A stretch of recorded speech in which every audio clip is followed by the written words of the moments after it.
Welcome to the Aligned and Amplified podcast, where we sit down with entrepreneurs, consultants, coaches, and business leaders to explore what's actually working in business today.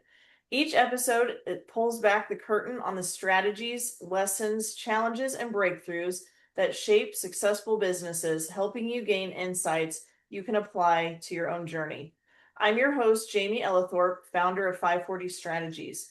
Today, I'm joined by Steve Kidd, and I'm excited to dive into his story, what he's building, and the lessons he's learned along the way. Welcome, Steve.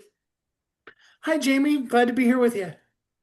I'm so glad you're here too. Well, let's open the curtain a little bit to the audience. Let's hear a little bit more about yourself, your business, and who you help. Oh gosh, so excited. Ultimately, I've been a marketing company for the last 40 years. It's a little bit more than that, actually, which makes you always feel old when you admit that. But for the last 20 years, we've worked almost exclusively with authors. What that really means, though, is we've really helped people find and know who they are and then help them share that with the world. The big question that I ask everybody these days is, who are you really? And when you're called, who really shows up? And I want to really help a person. I love that your show's called Align because I really do love helping them align with who they really are versus often who the world tells us we should be. I love that. Well, what inspired you to start this company and work with authors to help them align with who they really are? If we went all the way back 40 years, probably being an arrogant 19-year-old. No, I was working in sales my whole life, going way back into, I was actually five when I started my first sales thing I was doing. So I was a sales manager at 19. And then when my wife and I moved, I just started my own company, winging a prayer, and life went by. But the book thing is actually a fun story because it was totally an accident. My second youngest daughter and my then wife were huge fans of the movie Twilight. And for my daughter's 18th birthday, they decided to go on a mother-daughter trip to go to all the filming locations for the original Twilight movie. We lived near that area. And so they went traveling around, and it was underground secret back then. Everybody knew it in the community, but nobody would really share it. And so they blogged about their journey, and I then helped them actually turn that into a book. And the book exploded. I still get people that actually ask me, I don't live in that area anymore, but ask me if I would take them on a Twilight tour now. And that was 2007, 2008, so a while ago. But what I discovered then, because the book became the number one best-selling movie-related travel guide on Amazon. And that's when I really discovered how powerful the phrase bestseller is. And we put together a program to help people become bestsellers because what I learned is without having the phrase bestseller in front of or along with your name, it really hamstrings what you're doing in your marketing. And that was a happy, wonderful accident. And here we are now. Oftentimes, accidents turn into what we're really supposed to do in your business. I know that's kind of what's happened in my business as well. So, what a wonderful story. So, tell us a little bit more about you went on this unexpected journey, got into the book business. What do you feel like you've really figured out when it comes to helping grow your business and serving your clients? When I was originally was doing it, it was totally all just about needing the credential. If you were going to go to med school, if you're going to become a doctor, you got to go to med school. And it was just that simple and basic. It was like, look, you're never going to make any money with your book, but you need this credential. And that's where it really stayed for a lot of years. But what I've discovered really is there's really just so much deeper in it. It's been fun the last couple of years, especially to really see just how unaligned with who they are a person is, and how often that process of going through really capturing your words, putting them down, rereading them, have somebody else read them to you. I'll tell you a really fun story. I just finished what will be my 42nd book. It's not published yet, but I'm so excited about it. But As I'm remote right now today, and as I was on the train headed this way, I was like, I'd really love to read the book, but I don't really want to read it. I really would love to have it read to me. We've moved far enough with AI now that there's all kinds of programs out there that'll just take a Word document and read it to you. It's a little clunky. It isn't like James Earl Jones came in and read the book to me. That would be cool. But I did find, and this is the cool part about it. So I did find the actor that was the sidekick to Indiana Jones in the original movie. He played Gimli in Lord of the Rings. His voice was one of the voice things on there. And so I had this really beautiful Welsh accent reading the book to me, and it was transporting. It was so amazing. And it's literally like 2 days ago I discovered a whole new layer to, can you hear your own book and be touched by it from the outside? Is what you're saying resonating with that deeper part of you enough that because ultimately it needs to land with you first, and then when we're genuinely that way, then it'll land with others. Sorry, that was a longer answer than maybe you needed, but Oh, I love that. I love that. Cut for just a second. All right. This dog, of course, being a problem. Let me see if I can put her in her kennel without crying. I don't know. She would not sit still in my lap. So we'll see. Sorry, you're our test person for no everyone. worries. All right. So uncut. Thank you for sharing so much of that. It was very insightful. So now I want to talk about your most recent experience in your business. So looking back over the last 12 months, and she's going to cry. This is going to be my problem. I don't know what. Give me just 1 second, Steve. I'm going to try to put her in the other room and we'll see if we can hear her. I hate this because I don't want to lose about what we were talking about. I think we'll be good. So, looking back over the last 12 months, what has surprised you the most about growing your business? Oh, wow. I suppose more than anything, it really boils down to how authentic have I really been being? Spend years, literally decades, talking to people about who are you, how do you show up, how to be authentically, all those kind of things. And it's been a fun challenge to really look at myself and especially the words that are coming out of my own mouth and ask, yes, but is that really you? Or is that kind of you that you put on to be acceptable or those kind of things? And it's been not always easy, but a very fun journey the last 12 months. That's wonderful. So, it sounds like you're taking your clients to a whole new level of honesty and authenticity. There's probably a whole new 12 months from now, the whole introduction of who I am and what I do may even be totally different, but a lot of fun. That's an interesting angle. So, where do you see your business headed in the Oh, next? that's the fun and terrifying, deliciously miserable thing is I don't have any plans. I don't know. I'm just on a journey where I am only being given the next step, and and I'm actually enjoying it, which is totally not me because I like to have plans and 12-step formula and those kind of things, and to just go, no, just do this next thing and then we'll do the next one is, like I said, frightening, but really kind of a fun journey too. Well, I love that you're embracing the frightening yet enjoyable aspects of this one step ahead journey. So, now that you're operating in that capacity, what part of your business seems to require the most attention, energy, and focus right now? Honestly, in some ways, it's requiring less of my attention because you don't really have to pay attention to how am I doing this, what am I doing, those kind of things when you're just spending the day being the very best version fully of who you are. And that can be really hard because we've got demands on us and stuff like that. But when you just push everything aside and just go, what do I really need to do? Me really need to do to show up. It's kind of interesting. So, that is an interesting take on just looking at where you need to show up.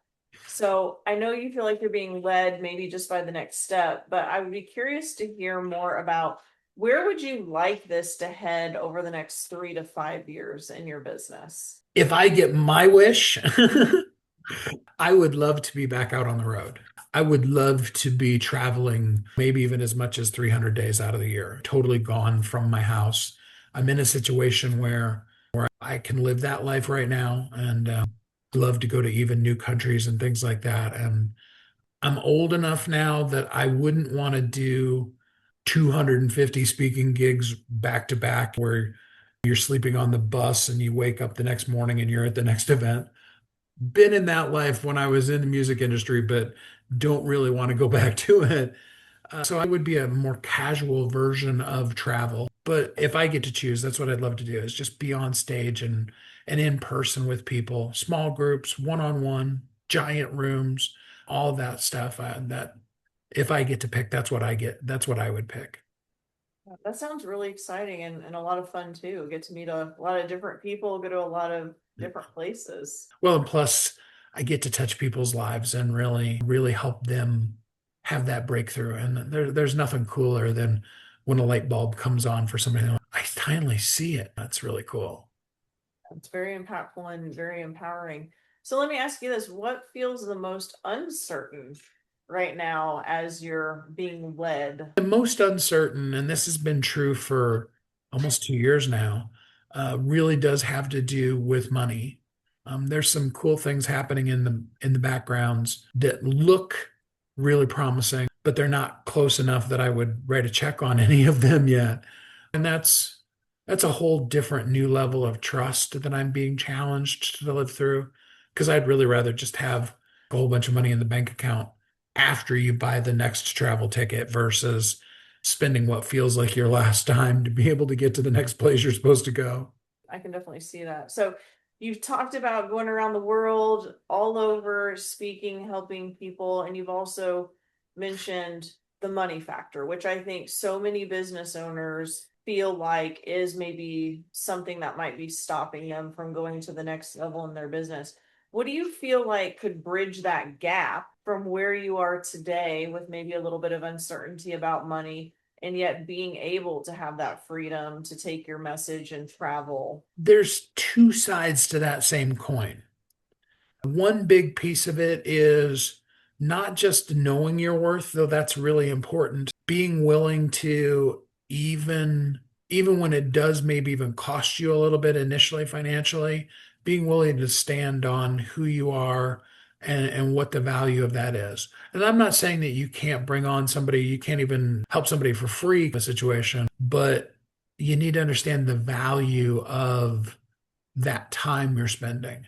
I have a friend of mine that was a multi-billionaire. Unfortunately, we lost him a couple of years ago, but it was so cool to be able to talk to a person who literally was running a company that was making billions of dollars a year. And he sat me down one day in front of a literal Excel spreadsheet, just basic math situation, and was like, oh, you're going to work X number of hours a day, but I want to keep it to 40 hours a week. He goes, we all know you're going to work more than that as an entrepreneur, but let's just look at what you would be looking at in regular business world. So you're going to work 40 hours a week. You're going to work 50 weeks out of the year. You're going to take a 2 week vacation. He goes, I know all of this is dreamland and it isn't real for us as entrepreneurs, but he goes, this is what you need to see it. And he said, okay. And he was running at the time a $10 billion a year company. But I'm going to use a little bit easier for us where we are now to, but I'm going to stretch you a little bit because I am going to talk about a $1 billion a year company. Okay. So if you're running a $1 billion a year company, you know, that mean monthly? What does that mean weekly? Divided by 50 weeks. That then be, if you divide that 50 weeks by 40 hours. Sorry for all the math, everybody that isn't into math. I'm a big geek like that. So that's how my brain works naturally. So you end up with a number that is like $8,333 a minute. Let's cut that back down to something that's more practical and even talk about it being a million instead of a billion. So let's say it was even $83 a minute. Okay.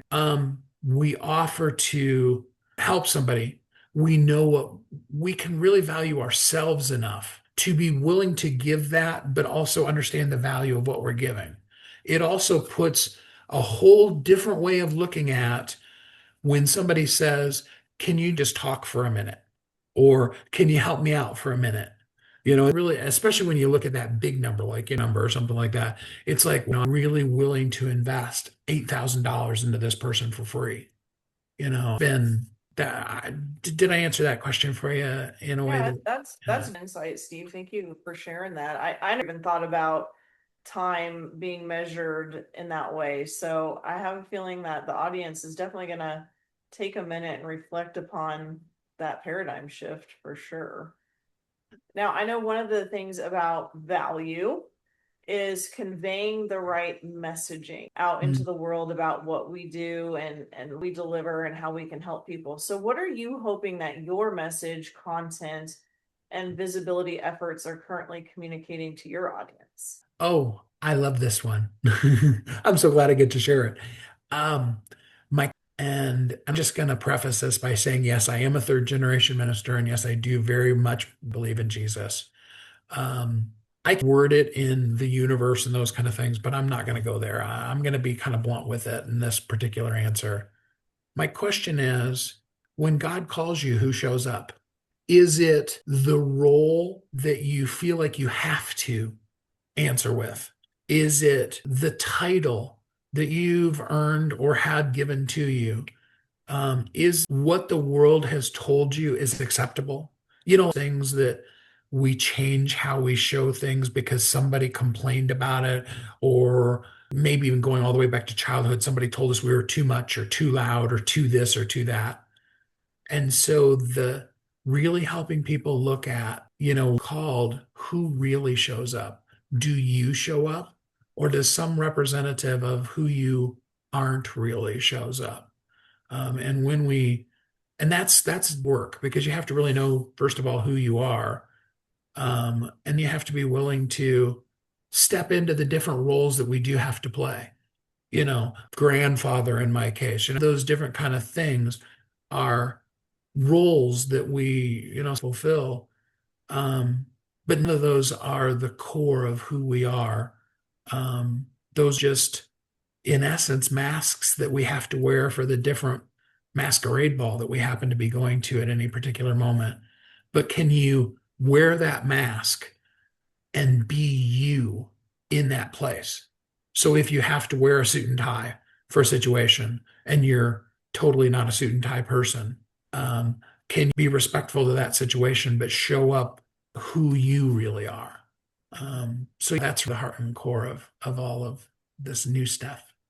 I love that. Thank you for taking the audience so deep, the journey that I've been on myself as well with the evolution of 540 strategies and our message. And, it takes some time to go through all of the steps and processes as you're unraveling layers and getting to deeper levels of authenticity in who you are and then shining that through your business. So I appreciate your insight on that and bringing that forward. Now, I do have a question with all that being said. If any, are there any misconceptions in your own business that people might have about what you do and who you help?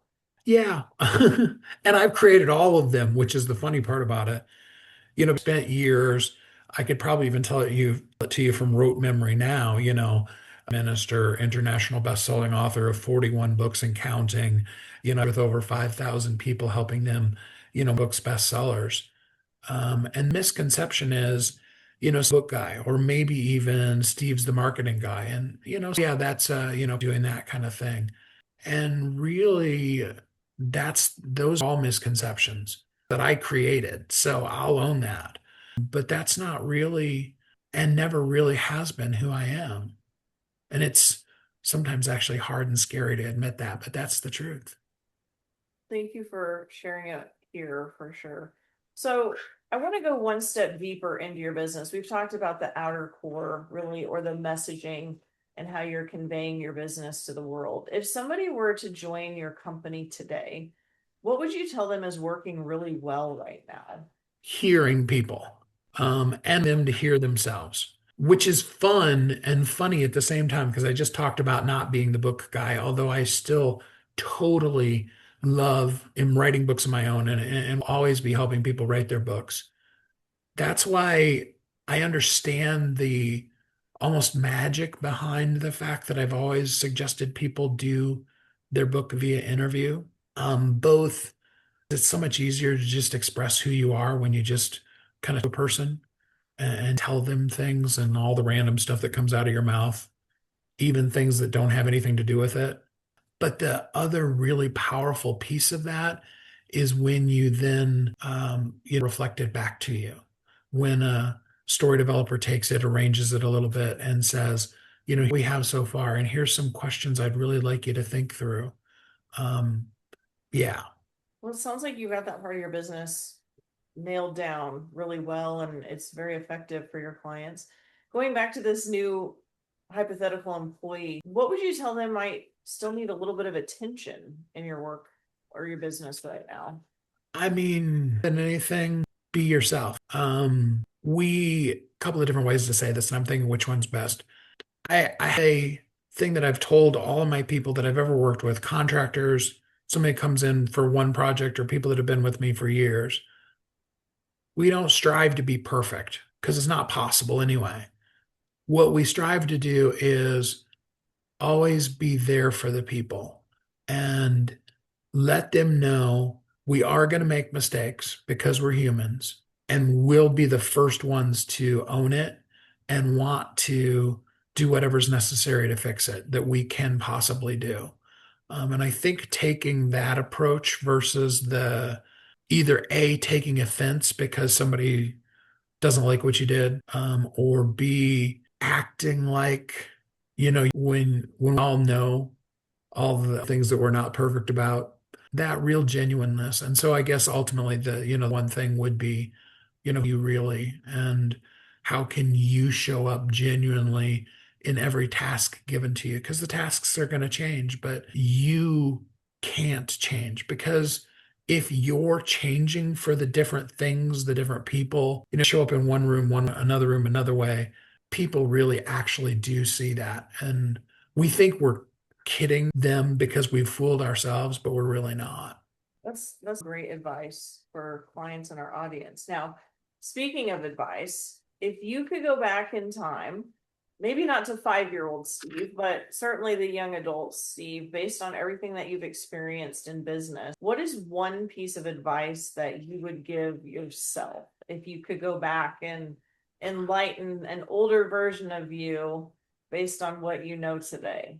There's so many pieces of advice that I would give. That would be a long conversation, but just one. Don't let anybody else tell you your dream is too big, that you're too much, or that you can't do all of the things that you know deeply inside you're supposed to do. Don't let, your age or your apparent lack of experience, which is usually also basically based on how, your chronological age and how people assume when you're 18 years old, you must not know your stuff when maybe you really know really well. I mean, you've been working on it for years. Really ever limit yourself because of somebody else's opinion, because in the end, their opinion doesn't really get a vote. And if I only could give me one piece of advice, that would totally be the one I'd give. Wonderful, wonderful. Thank you so much for sharing your knowledge, your insight, your inspiration with the audience. In closing, what's next for you? Where can people connect with you? And tell us a little bit more about what you're building next. Yeah. So, I mean, all the time about the word I'm using is visibility, but it really has more to do with being with really showing up. Um, and all of us need to take a look at that whole concept of who's showing up. And I love working with people on that stuff. And it almost always does lead into a book or multiple different books. And that's cool too. But maybe the very first conversation you want to just have is what's that one thing that you're just terrified to share? Because share this thing, it's just over. My business is done, my whatever, it's done, maybe. Let's that one thing, and then let's talk about how you can actually share that because I found every single time that the thing that everybody, and again, whether you're talking about a relationship or a business or any of those kind of things, that is absolutely what people need and what they're really wanting you to do. So I'd love to have that conversation. You can actually just hop on my calendar. You can go to Ask Steve Kidd, AskSteveKidd.com, and go straight to my calendar. I'd love to have a conversation with you. Well, wonderful. So can you give us in closing a sneak peek about something that's coming up for you in your business? Oh gosh, so many fun things, but I have to go back to my book because I just finished it. So I just did a book that's extremely deep dive into the story of Esther. Their whole chapter is based on one word. And it's by far the longest book I've ever written. Don't worry, it's only 300 pages and it's like got a lot of spacing formatted on purpose. So it's not like it's about 4 hours for it to be an audio. So it's actually still a fairly short book, but it'll look overwhelming when you get it. But it's really going to talk about this whole thing we've been talking about, and that is, do you know who you are? And when you show up in a room, do you show up? And I'm really looking forward to it. So it's called Hadassah. Wonderful. Well, thank you, Steve. Thank you so much for taking the time with our audience and sharing your wisdom and your insights. And we're looking forward to your latest book coming out. And if you would like to schedule some time with Steve Kidd, grab some time on his calendar. And I promise you, you won't regret it. He is a fascinating man with so much to offer and share. So, again, thank you, Steve. Thanks for having me, Jamie. I appreciate you. Thank you. Okay, let's this. And then I wonder, should we get off Zoom and go over to our regular meeting so that we don't muddy up this recording and Sure. my